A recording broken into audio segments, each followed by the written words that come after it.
Hello friend नमस्कार। आज आउ एक नुआ ब्लॉग नहीं आसी आपण जहाँकि बहुत इंटरेस्टिंग अच्छे आसतु वीडियो भितर पशिबा और जानिबा। यहाँ मुझे आपन को देखौछि ये बहुत पणस गछ अच्छी जोटा कि जैकफ्रूट देखंतु केते बड़ बड़ पणस गछ अच्छी। एबे हमर गाड़ी रे मस्ती चलछि। आम पुअर लैपटॉप खोली देकी बदमाशी करिवार व्यस्त अच्छी। देखंतु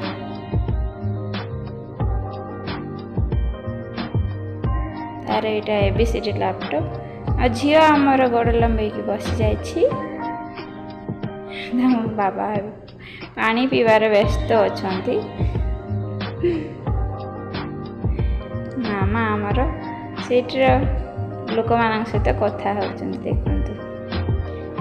बाबा ये नाती आ नातनी को धरिकी बसचंती। एबे गाड़ी आमे स्टार्ट कलु। घर आड़े चललु। देखते ये बस्ती रे बहुत भल लोक सब अच्छी।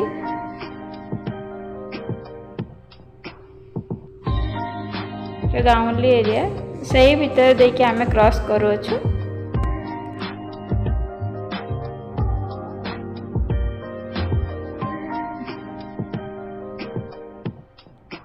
बहुत सुंदर लगे भीतर जावाई।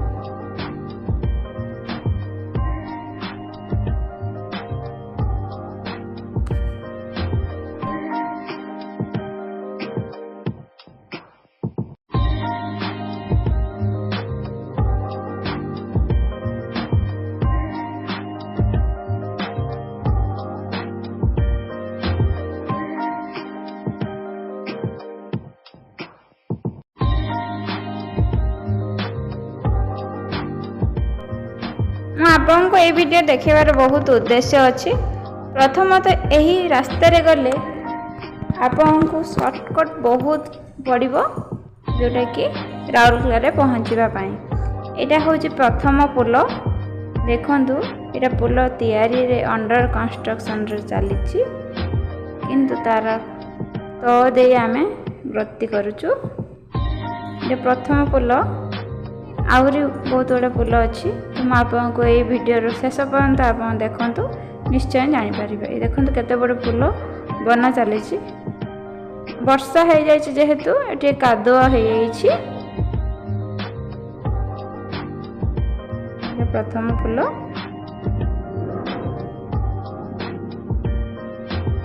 वर्षा दिन में ये क्रॉस करहबनी बहुत प्रॉब्लम हुए। गाड़ी फसी जबार चांस बहुत थाए।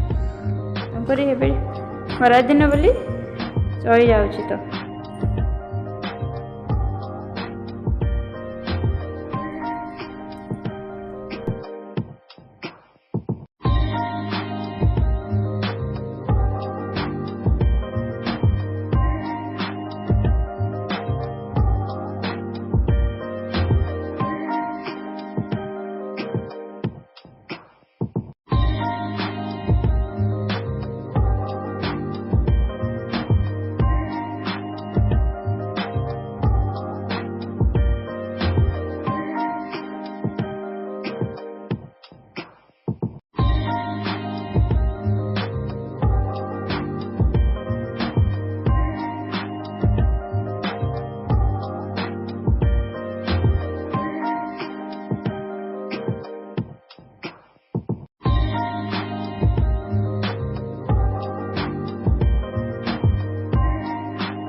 देखा पाइबे जे किछि लोक जो माने काम करूचंती इठी घर करिके अछंती। एमाने मास मास जाक घर द्वार छाड़ी एठी आसी काम करचंती एवं एई नवा रास्ता रे बनैबारे व्यस्त अछंती। एठी देखंतु डोजर छाड़ी आ अन्य तांकर सरंजाम सेठी रहिछि।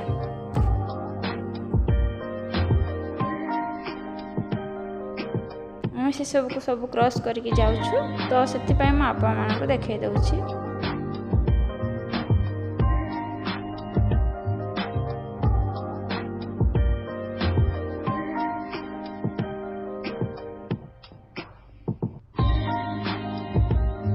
ये सेकेंड पुलटी आसला जोटा कि बहुत बड़ पुलटे यहाँ को भी आम क्रॉस करके जावाक पड़े। देखो केड़े सुंदर पुलटे बना हो किंतु एबे बहुत प्रॉब्लम रे आम गाड़ीटा को लेकिन जाऊँ रास्ता बहुत छोटटी अच्छी। वर्षा दिन तो बिल्कुल जाई हेनी बहुत पानी चले ये तो खरा दिन बोले आम चली जाऊँ।